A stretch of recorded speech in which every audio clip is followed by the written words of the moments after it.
Welcome, welcome, welcome in everyone. Welcome to Tuesdays and Thursdays with Care Patrol. We're so happy you're here and so grateful to all of you for what you do and who you are, and appreciate you being here today. And I notice so often as we do these that I continue to see many of the same folks online and in the reviews. And I just want to tell you how much I appreciate you for appreciating me and for what we're doing. The goal with each of these CEUs, if we can enrich you in some way professionally, and I know not everyone works in the field of elder care where most of our CEUs are hail from, but I hope if we can help you in your professional life, that we can help you in your personal life. And if in no other way, that we're helping you satisfy your obligation to get these credit hours. So I do thank you for choosing to do that with us. I feel like when Jay Jones left to join another company, he took a lot of his audience with him, and that's terrific. I'm happy for him, and it's one reason we're going to move to Wednesdays and Fridays in July, and that'll give all of you 4 days a week from which to choose to get CEUs, either through us at Care Patrol or through Jay Jones with Right at Home. And so, just so that you know that as we begin to do what they're doing, or doing what we do on days opposite them is what I should have said, then we'll probably end up doing a lot more original content. So a lot of the CEUs that I've done thus far are Jay's that I've done the research he did again and found anything new that I thought was interesting, possibly, and then reworked them, added to them, etc. So my point being that our content is going to be, more driven by what you all asked for and newer, and in July, all ethics. So please stay tuned as well. In June, all ethics, and in July, we'll change dates. So as I say that, I want to welcome you again to Tuesdays and Thursdays with Care Patrol. Today, we are going to discuss caregiver stress syndrome. Now, as you all know, your mics are muted, whether you're participating by phone or by Zoom. So please use the chat room to ask questions or ask for clarification or share examples or just say hello. However you choose to use it is great. Love to see more people participate. And I really hope that as we get together more often through the weeks to come and days to come, that we'll form more of a little community here in our chat room, as well as among each other. So Care Patrol, if you're not aware of who Care Patrol is, and we're the company presenting this, I'm Sean Barnes, I'm the owner. We're a placement service, meaning that we take referrals from folks like you, social workers and nurses and others across healthcare and outside of healthcare. And we meet with those folks personally and assess their needs. And then based on those needs, contract with different providers in the area and match those contracted providers to their needs. Now, what happens to me a good bit, or not a good bit, but occasionally once a month, maybe as much as that, is I end up recommending buildings that aren't appropriate or that I'm not contracted with because they are appropriate for the people, and they end up moving in, and that's fine because that's the goal, is to get them in the right place. So I want you to know that if you work with us, you're working with folks that are doing the right thing the right way. Having said that, the way that we do our evaluations, and if you're a nurse, you're getting 1.2 contact hours. If you're a social worker, you're getting 1.0 contact hours. The way that we do those and the way that we ensure to the Board of Nursing and Social Work, with whom we are accredited to credential these hours, we have to show that you participate for 40 minutes. So we do two things. One, we don't let people in after 12:20 unless you've fallen off, and then I'll let you in. And two, we have to do an evaluation to show that we were present, listen to the content, etc. That evaluation is via a tool, a website called SurveyMonkey. We use it all the time here. And I'll give you the address in the event that any of you are not paying attention or can't see a screen or, for whatever reason, need the address. And I think, and I bet it's Adrian, but somebody has put it in. It is. Thank you, Adrian. You're always so sweet to do that.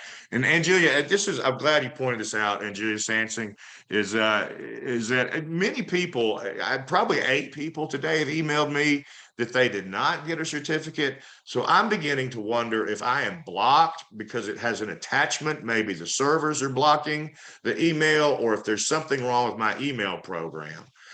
Because I take the survey and put it into a spreadsheet and take the emails directly from that. I don't leave any out. I don't add any, and paste that into the address bar, and that's where the certificates go. So, if you haven't gotten one, I would ask, if you don't mind, maybe check your spam folder, or if you have a web administrator, maybe somehow they're blocking our emails. But it's probably an error on my part. Generally speaking, when there are errors with technology, I am the culprit. But I'm going to work on this. And if you didn't get your certificate, or anytime you don't get a certificate, please email me or text me. My cell number is 205-482-8759.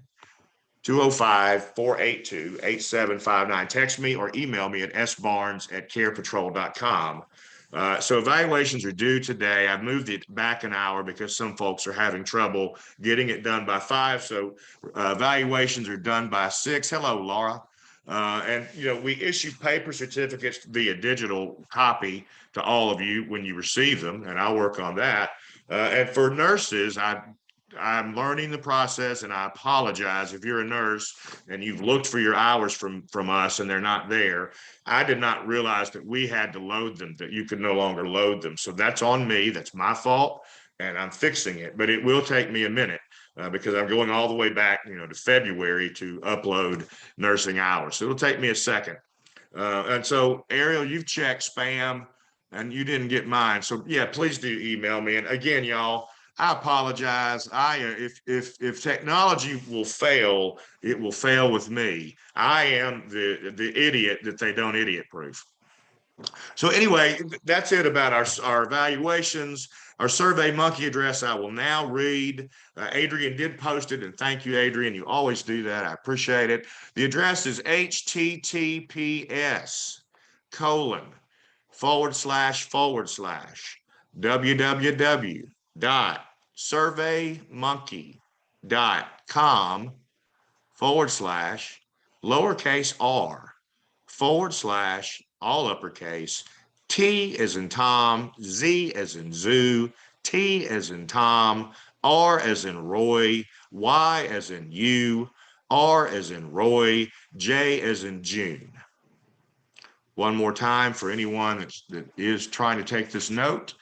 https://www.surveymonkey.com/lowercase r/ all uppercase, T as in Tom, Z as in Zoo, T as in Tom, R as in Roy, Y as in you, R as in Roy, J as in June. That's the Survey Monkey address. It will be open after this. It is password protected, and we will give you the password later in the hour. That's one of the ways, or the other way, we ensure participation. We'll get started. I thank you again for being here. It's so gratifying to know that you find these gratifying. Our objectives today, as we discuss caregiver stress syndrome, are 3. We are looking at the backdrop of caregiving, really the problem. We're going to look at the problem, the demographics. We're going to learn what caregiver stress syndrome is. And then we're going to discuss top 10 or 10 ways really to maybe manage stress as a caregiver or alleviate stress, in your cases as caregivers in your roles.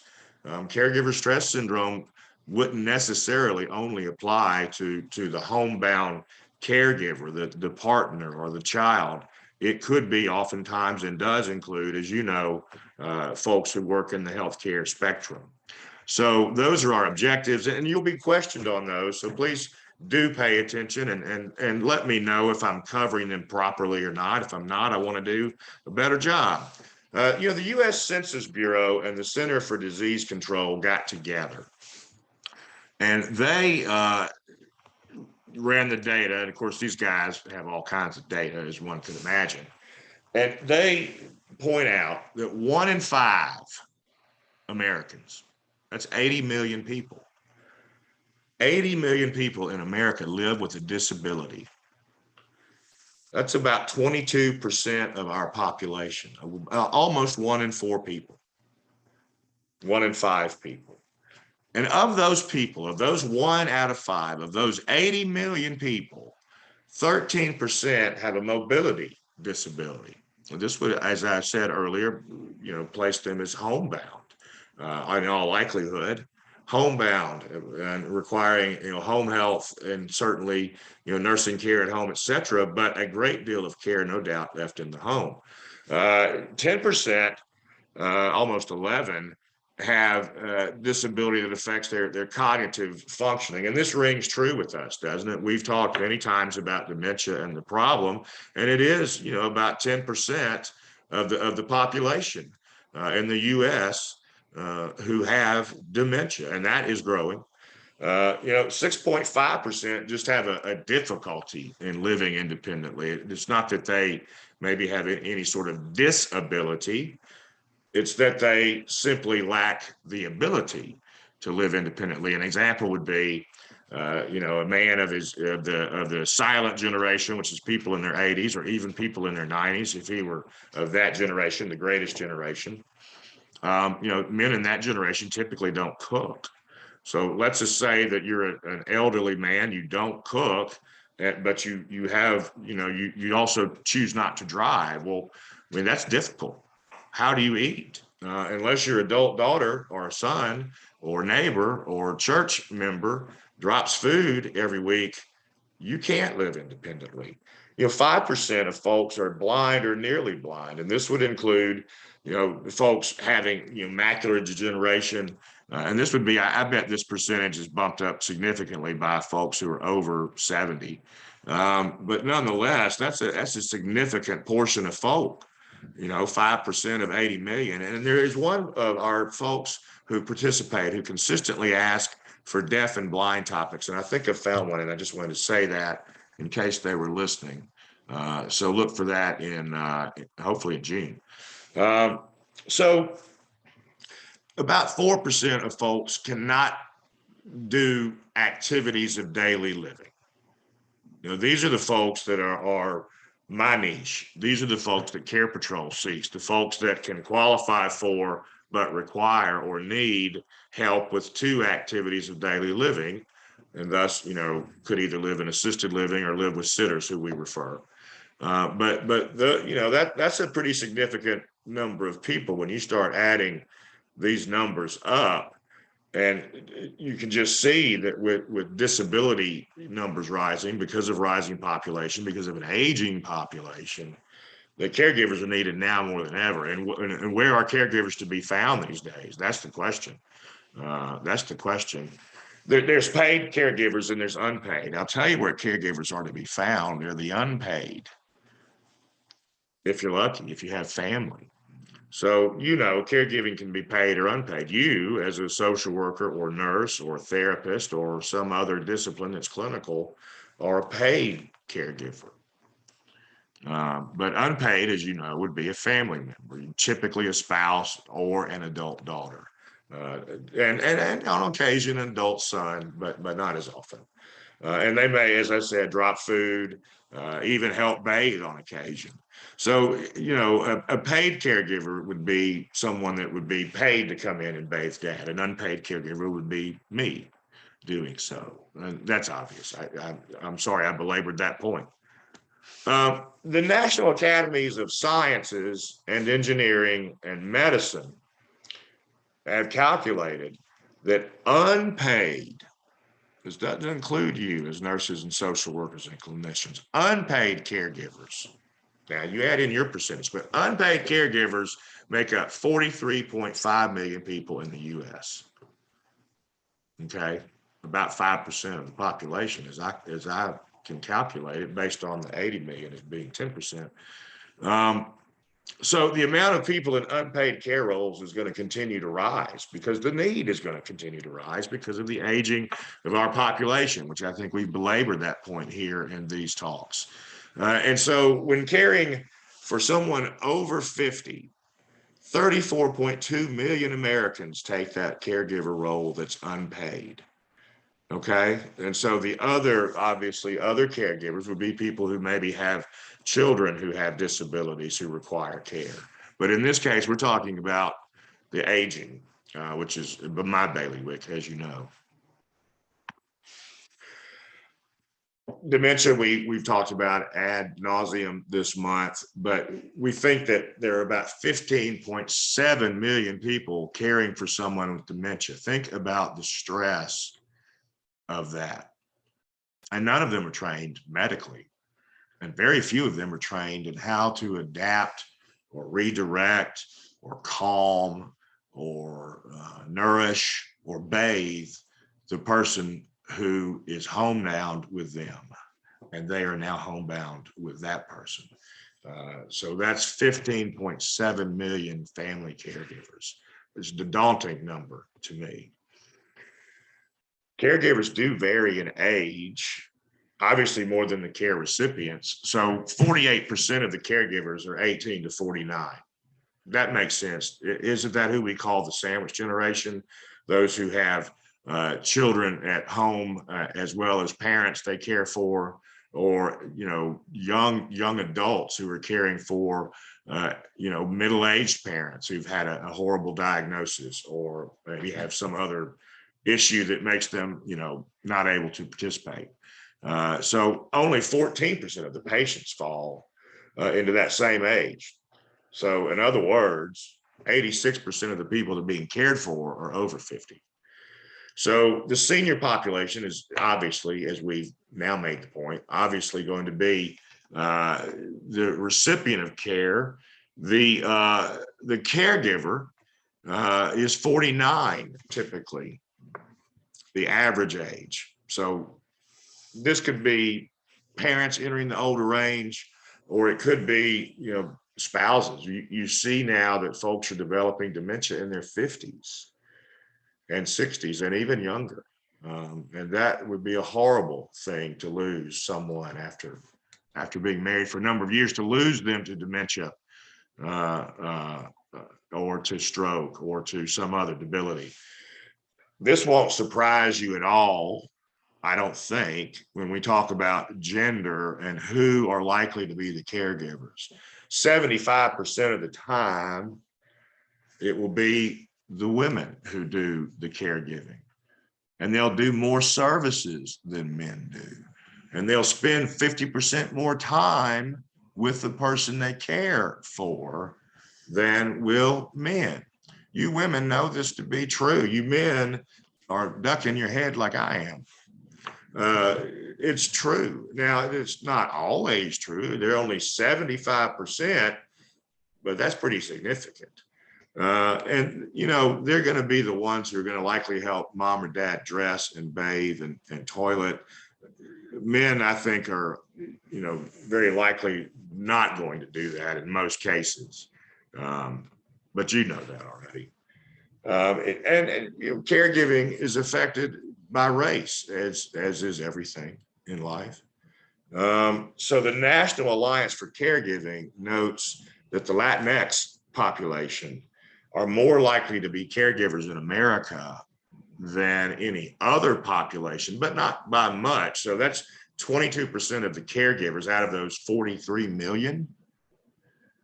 22% of them are Latinx, and about 21% are Black. And so that's 42%, that's nearly half. Now you take Asian Americans, and while we don't see as many folks of that background in the Alabama area, on the West Coast you do. And again, you're not surprised to see that men provide less caregiving, and I don't think you'd be surprised to see that white folks do either. It's just culturally, it's different for different reasons. And I won't get into that because that's a whole other topic in and of itself that we could talk about every day. So the thing I'll say is interesting to me is when you go out west, when you go, I don't know what that means, Theodora. When you go out west, you have a lot of what are called group homes. These are truly houses, residences within suburbs generally, but they are licensed to house patients. And they tend to have 3 to 5 of patients, and the caregivers live in the home with them.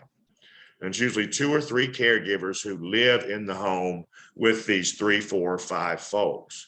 And if you look at the great population of folks who are doing that, and it's typically families, and typically once one immigrant family gets into group homes, then they, their family joins them, or extended family. And so you find that the folks who do that on the West are largely Pacific Islander or Southeast Asian. It's Filipino families who do this. Nigerians also do it, and oddly enough, Romanians. So it's curious to me, there must be something in those cultures, like we talked about in hospice, where the family is central to caregiving, and that's why they're drawn to that work. But what's interesting to me is that the Latinx folks will spend twice as much time as some others in their caregiving role, in the same way that women will spend twice as much time, 50% as much time, more time with their patient, as will the other. So, there's so many influences on caregiving, and we're not going to discuss economics, but that would be one too.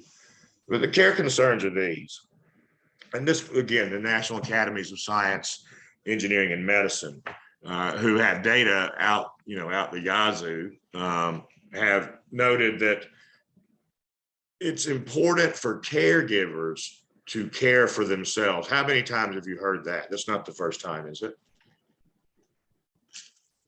It's important for caregivers to care for themselves and advocate for their own well-being, and similarly advocate for the well-being of the person for whom they care in the healthcare arena. And this would be that we would have a utopian world in which caregivers understood and were explained and had some sort of manual to understand their roles and responsibilities and the importance of that. That's sadly lacking. And this chart here is sort of, what we want for the caregiver to experience. And this is what we try and do in my little business called Care Patrols. We first of all advocate and educate, and this is what we're suggesting that you do with the patient and as the caregiver. We suggest that we try and provide the caregiver with emotional support and companionship, not just the patient, but the caregiver.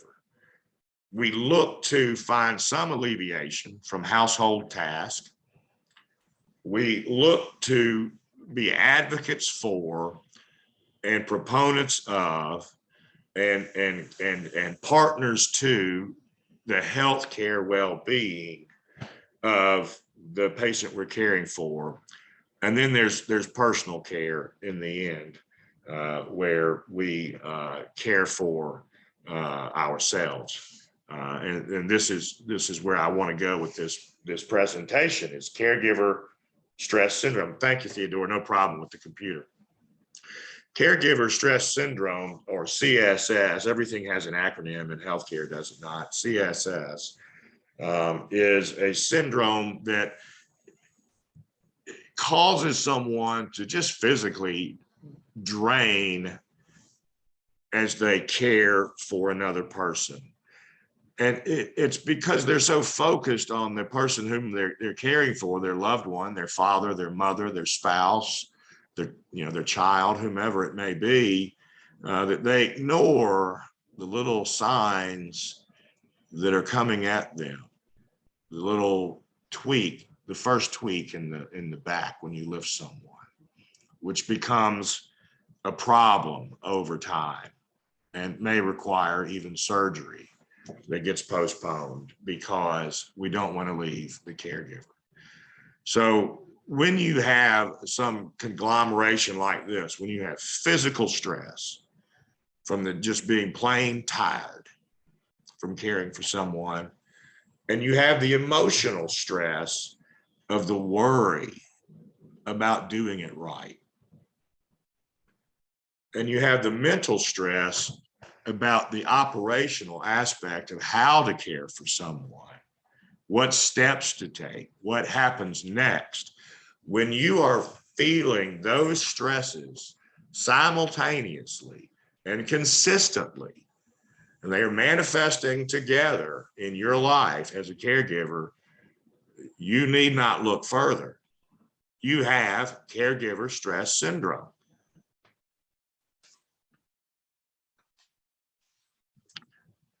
One of the hallmarks of which is isolating.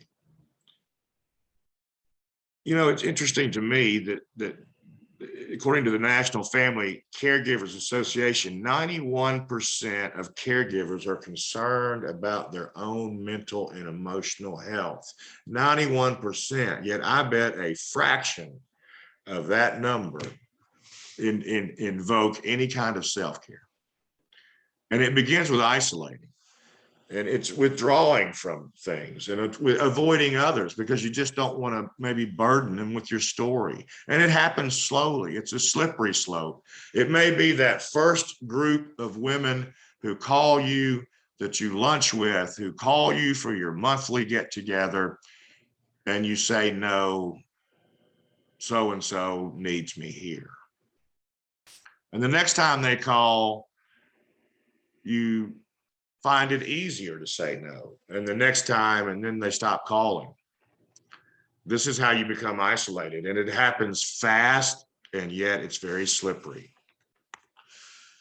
And sleep difficulties. You know, I think anyone who's a caregiver can attest to this. I watched lack of sleep, age my mother tremendously as she cared for my stepfather who had multiple myeloma. He had an ostomy, colostomy, and you know, for whatever reason, I don't know, would not manage it himself. He had her to do so. And so she was up every couple of hours, every night for 2.5, 3 years. Now, you know what I do? I try and get people into care communities for their own benefit and safety. And lo and behold, my own parents wouldn't listen to me. That may be true for you. It's usually true for us. I think we're all perpetually 12 in the eyes of our parents, no matter who we are, how old we are, what we've accomplished. But sleep difficulties are going to be the undoing of anyone. That will be the beginning of the breakdown of the body so that infection can come in. And, you know, there's a good book here I want to point out. And one of the things I did say earlier in the hour, and I want to be clear about is I want to provide you with resources and tools or options or a new tidbit of information. I understand a lot of the topics we cover have been covered before, but hopefully we're presenting something to you that's useful. And so in this case, if you are taking care of aging parents, look at this book by Iris Weichler, I believe is how you pronounce her name. It's called Role Reversal: How to Take Care of Yourself and Your Aging Parents. Note the first part of the title, How to Take Care of Yourself and Your Parents. And then hopefully when you awake after doing some sort of self-care, like reading a book about self-care, and you begin to ask for help in other ways, you can find that you do sleep. And when you wake, you feel like you're ready for the day and not ready to go back and lay down. So sleep difficulties are a problem. There's brain fog. I think that's a direct correlation of lack of sleep. And we know that lack of sleep has dementia-like symptoms, which is this brain fog. It's basically it's an executive function failure. So, you know, someone that is consistently tired, consistently worried, consistently stressed, is also going to find it difficult to consistently manage their day-to-day lives. Their planning, anything that involves executive function, anything that involves making choices, anything that involves, making plans.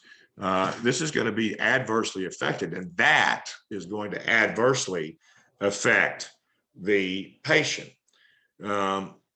And here's a woman, Amy Rollo, who we found, who says that when we become overwhelmed, we don't even know where to start to ask for help or who to ask. And that is so true. And I know this from my business, and you social workers probably know this too, for sure. But sometimes people just need the information. You don't have to solve their problem, and they're not looking even for you to solve their problem. They're just looking for you to help. And if all you can do is give them the number to call or a resource, then that's a blessing to them. And so if you find somebody that doesn't know where to start or whom to ask, even if it's not about elder care, give them my name. I'm happy to talk to them. And that's sort of what people say to me about what we do is we didn't know where to start. See, someone has a question. Let me pause. Dorothy, can a housewife stay at home or homemaker develop? Yes. Yes, absolutely. Housewife stay at home or homemaker develop. Well, I haven't seen any evidence of it, but it's an interesting point, isn't it? So if you are a housewife and you were in effect, if you're a housewife in your example, I think you're also caring for children. So you are in effect a caregiver with all the stressors about caregiving, worrying about what we're going to eat next, worrying about getting a bath, worrying about having clean clothes, all those sorts of things. And so certainly I would say that caregiver stress would extend beyond someone caring for an elderly person, extend certainly to someone caring for the young, or even for someone, in your example, I think, caring for the home, which can have its particular set of stressors. As we all know, anyone who owns a home, or even if you live in an apartment, the stress of maintaining that space. And I would think if it was omnipresent in your life, that yeah, you probably do have caregiver stress syndrome. And then there's compassion fatigue. And this is the clinical definition. Well, this is not the clinical definition, it's a clinical, diagnosis, is described as a loss of caring or a loss of feeling or becoming irritated at the person you're caring for. And, it's burnout, but because it relates to caregiving, we think of it more as compassion fatigue than simply burnout. You and I have all had a job in which we got burned out, right? And we just wrote it out and something happened and things got better. And that's what burnout is. Something happens and things get better. But with compassion fatigue, again, this is something that's consistent, that's omnipresent, that's with you every day. Every time that your loved one coughs, it irritates you. And it shouldn't, and you don't want it to, but it does. That's compassion fatigue. It doesn't mean you're not compassionate. It doesn't mean you lack empathy. It just means you've hit your breaking point. You're overwhelmed. You're limited in what you can achieve for other people. That's that. Compassion fatigue is certainly an element of caregiver stress syndrome, but it is not, they're similar and different.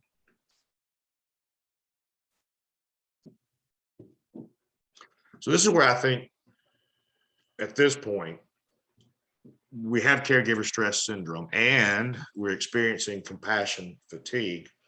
Perhaps the solution here, the way out, is communication.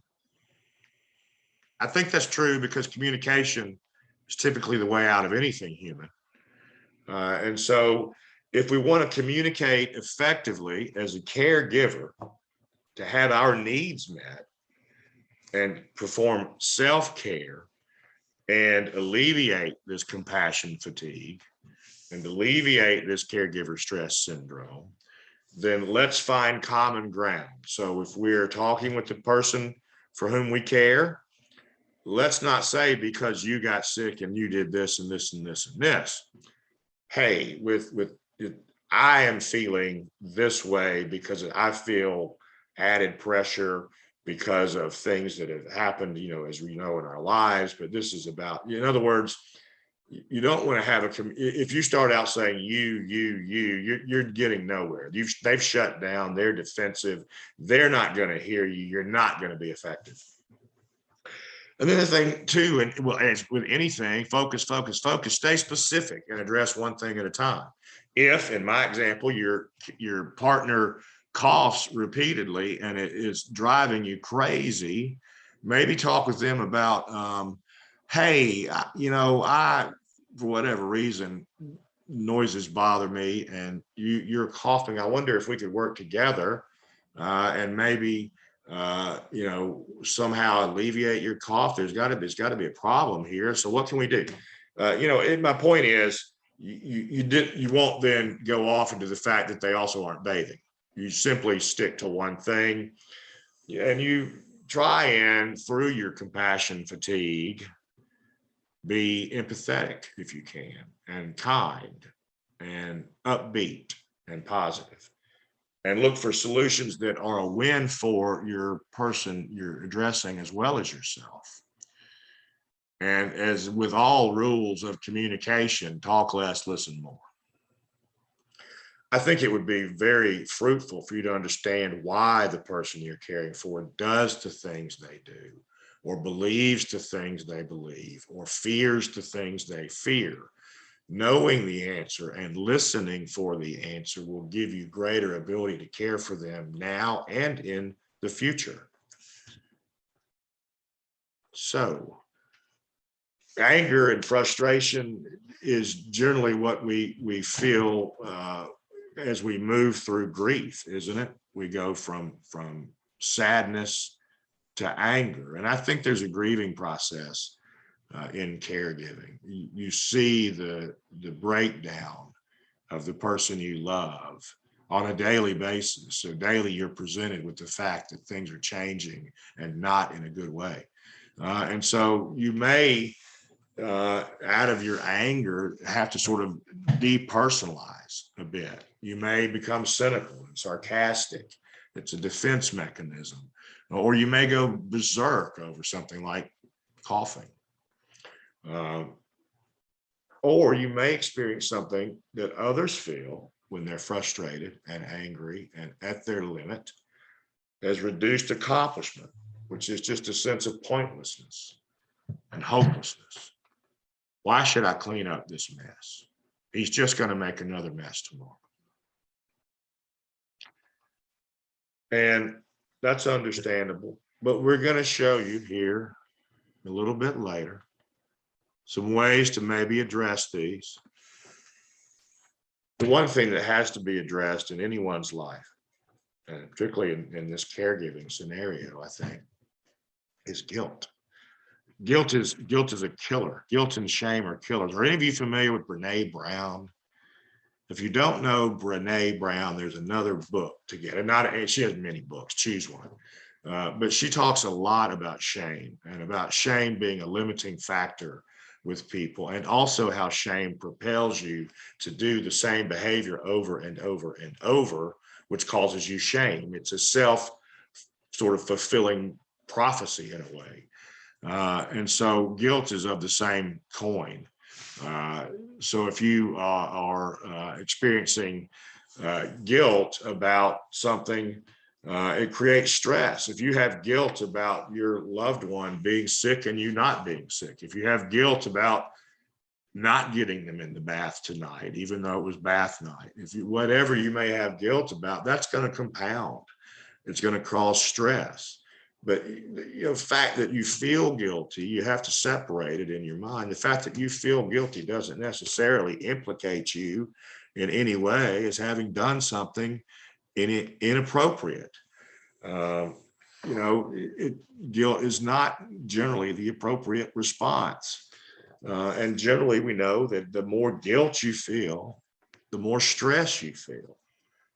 And we're talking about caregiver stress syndrome. So you're talking about lots of things that are feeding into this. And again, it's compounded by the fact that we're homebound and we're isolated. And we have all of this assault on us, mentally, emotionally, physically, guilt And we have physical maladies that arise. And again, it starts slowly. It may be skipping lunch today because you've got to do a caregiving duty. It may be not going to the gym because you can't leave your loved one alone. It may be drinking a fifth of vodka every night because it's the only way you can cope. Whatever it is, we know that those sorts of behaviors, inappropriate coping mechanisms, are going to lead to medical issues. High blood pressure being chief among them, with stress and worry, headaches, it can cause migraines. We know this to be true, and GI issues. And as I age, I noticed that more and more people seem to have GI issues as they age, which is concerning. And then, maybe one of the biggest physical complaints, or certainly the biggest physical complaint of caregivers, is back. Injuring your back, picking someone up out of bed, off the toilet, out of a chair, off the floor, out of the car, not just once, but twice, right? So if you take your loved one who's bedbound to the toilet, you lift her 4 times. 4 times. If she's 120 pounds, you just lifted 480 pounds in the span of 3 minutes. Think about it.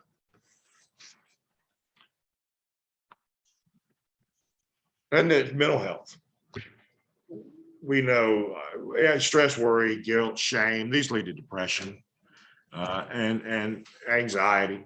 And anxiety and depression typically are classmates. They typically come together. Anxiety, as you know, is just an overall, just overwhelming sense of worry and tension. And this causes high blood pressure. And depression is very much like the burnout situation, where you have a complete loss of interest in anything, in life, in eating, in sleeping, in doing anything, and just as I said, this self-fulfilling cycle of guilt and shame that leads you down a hole that is very hard to get out of. And so now we're going to talk about the top 10 options to combat caregiver syndrome.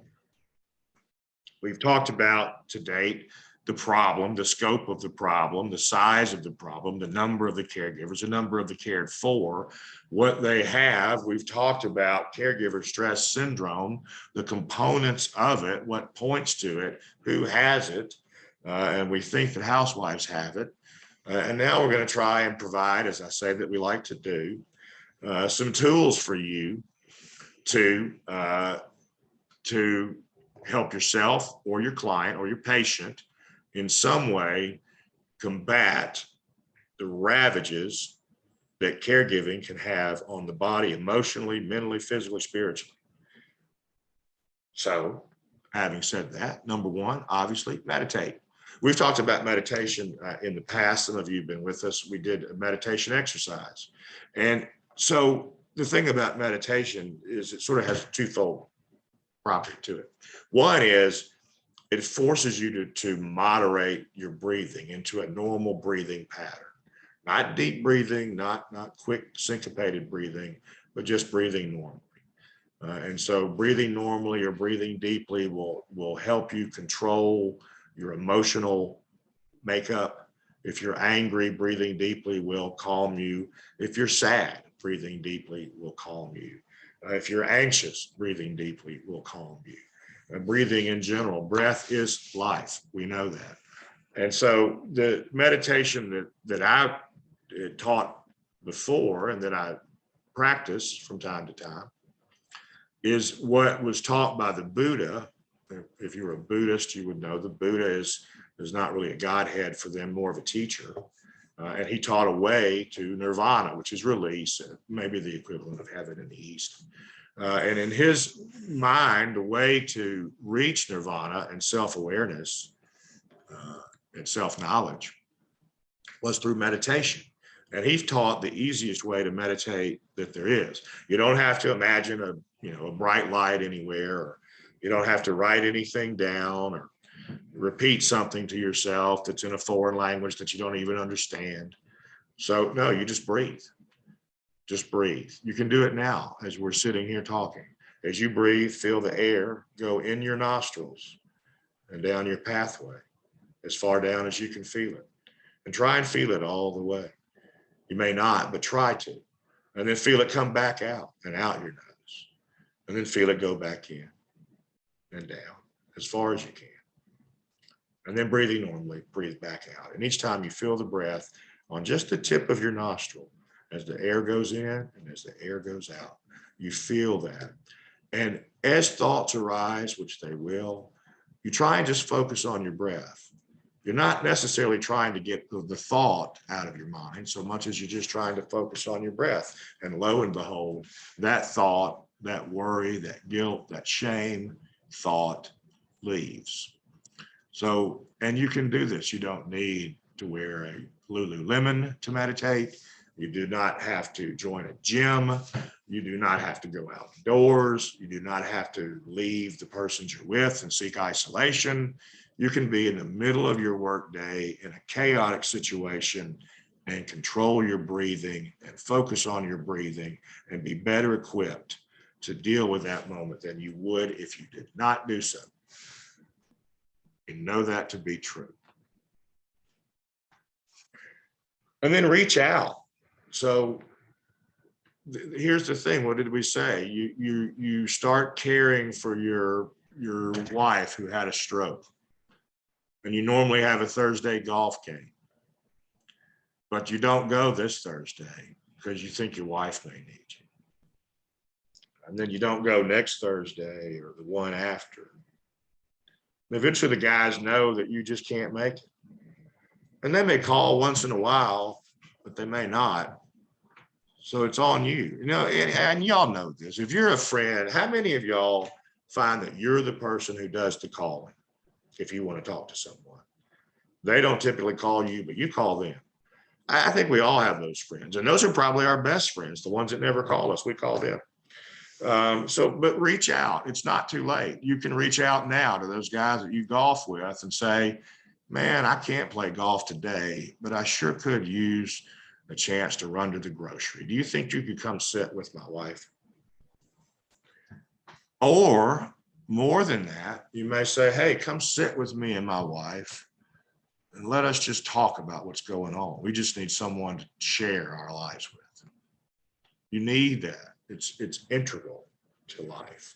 Socialization, we know, keeps people healthy and living longer than those who don't have friends and relationships. So we all need to vent, and we all need a friend, and we all need to reach out. And here's the other thing, we need to ask for help. So it's not just a matter of saying, hey, I'm still here. It's a matter of saying, hey, I'm still here, and I need your help. And it doesn't have to be a big thing. I think I may have mentioned before, if you're a caregiver, so often folks will ask, well, how can we help you? And in the South, we will say, well, we're fine. We're fine. Thank you for asking, but we're all good. But you can't do that. That's the pathway to caregiver stress syndrome. That's the pathway to illness on your own accord, mental or physical or both. You have to reach out and you have to accept help. And so the thing you want to do is keep a list. And that way, when people reach out to you or you reach out to them and they say, what can we do to help? You just look at your list. And Sarah Ruth says, or we say, pray for me with no specific information. I like that. I won't get into religion, but I do like to know that people are praying for me or for other people. And I do think that whether you're a believer in the Christian ethic or some other ethic, I do believe that having a group of people thinking about you and sending you well wishes has effect. I know that. I just know that. And so thank you, Sarah Ruth, for pointing that out. Exercise, same thing. We stop going to the gym because we feel like our mom needs us instead. And then we realize that all of a sudden we're sort of getting kinked up. And then our neck starts hurting and we're not moving as much. And we're starting to feel older, physically older. We're starting to feel emotionally drained.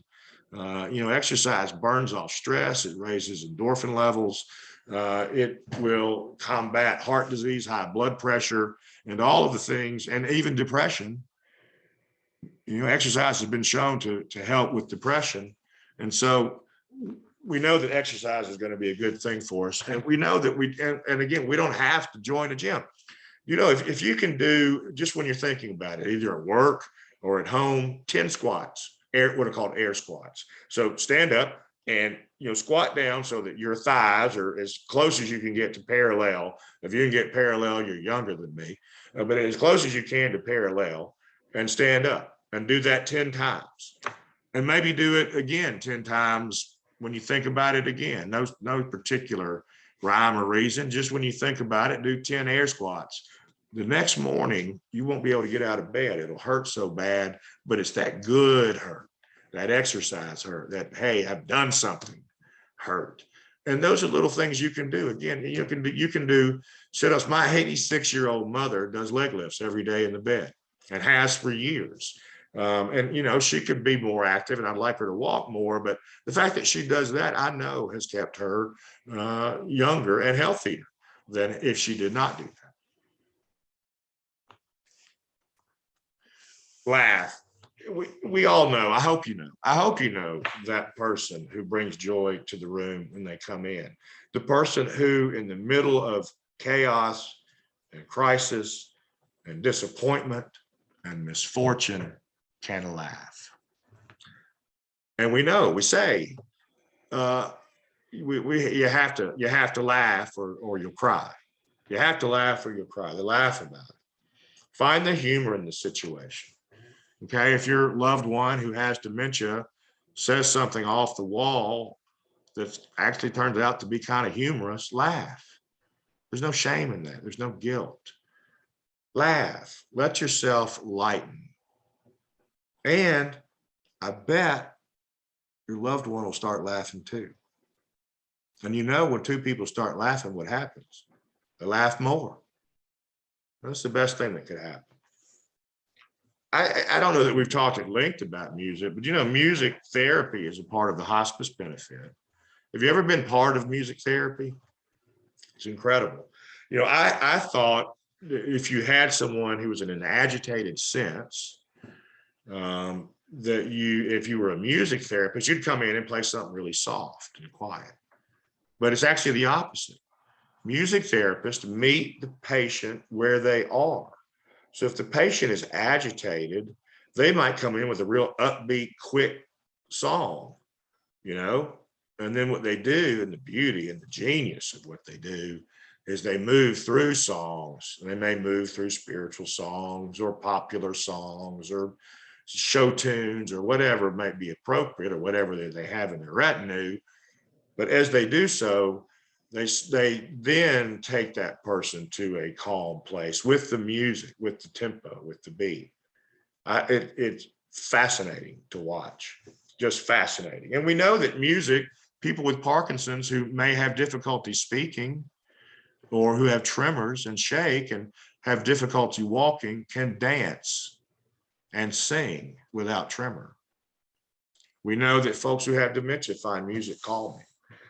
Music has an amazing effect. I recommend classical, and just because it is generally so calming. And in particular, if you ever listen or look for something, look for Handel, Handel, water music. I listened to this up and down the road going to college at Auburn. When I went to Auburn, I also went to Alabama. So, but that's a terrific music. It's happy. And yet it's peaceful and calming. So you may find that you'd rather listen to, someone, whatever music. That's fine, but find music and enjoy it for yourself. Dance, laugh, dance, be light, let go. Every moment doesn't have to be weighed down with strife. Be grateful. I don't know if any of you remember when Oprah Winfrey had a television show some years ago. It was very popular, and it still runs, I think, in syndication. And if you haven't seen it, she has a show on her network called OWN, OWN, which is on Sundays after church, called Super Soul Sunday. And that is an excellent show. But I bring her up because she used to have a book club, and they would talk about, whatever book Oprah was reading, and then everybody in the country, it seems, would get the book and read it.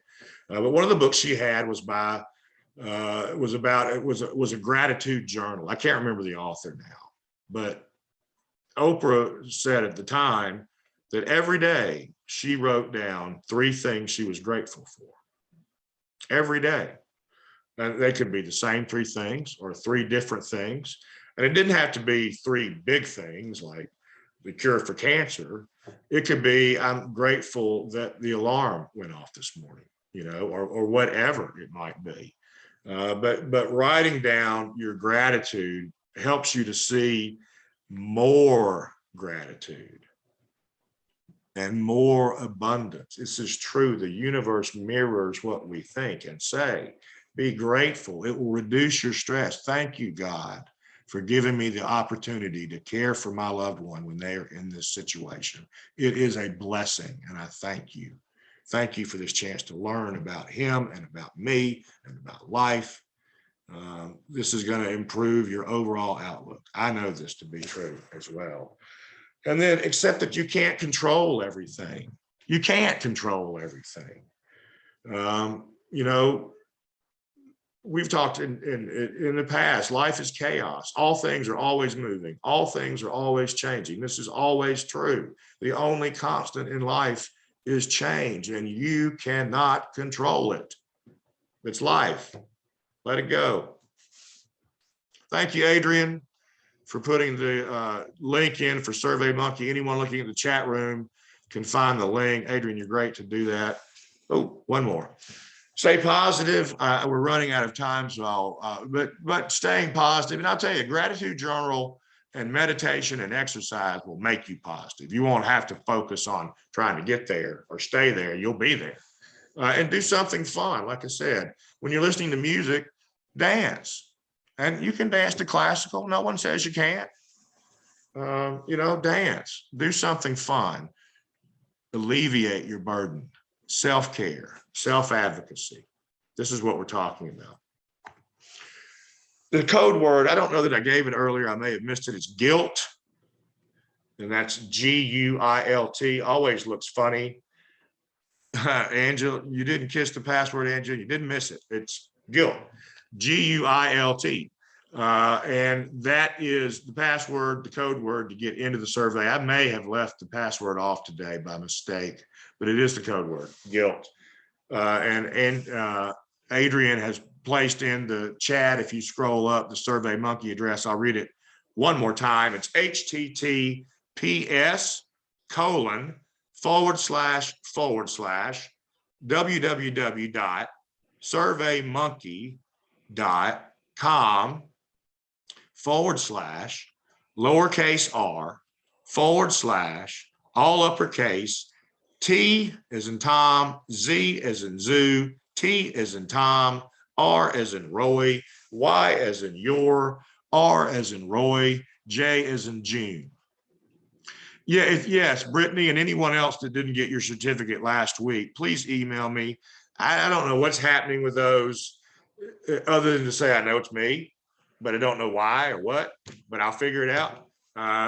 So we're going to figure that out. But yeah, if you haven't gotten your certificate, just email me or text me, call me 205-482-8759. Thank you so much, everyone, for participating. I do appreciate the fact that you appreciate what we do and value it. And thank you for what you do for other people in each of your markets, in each of your clinics, in each of your clinical settings. Thank you for making the commitment to serve other people in your life. I appreciate you. Y'all have a great weekend. My daughter graduates high school tonight, so we're going to celebrate. Hope y'all have a good one. Take care. Well, this little thing never wants to work for me.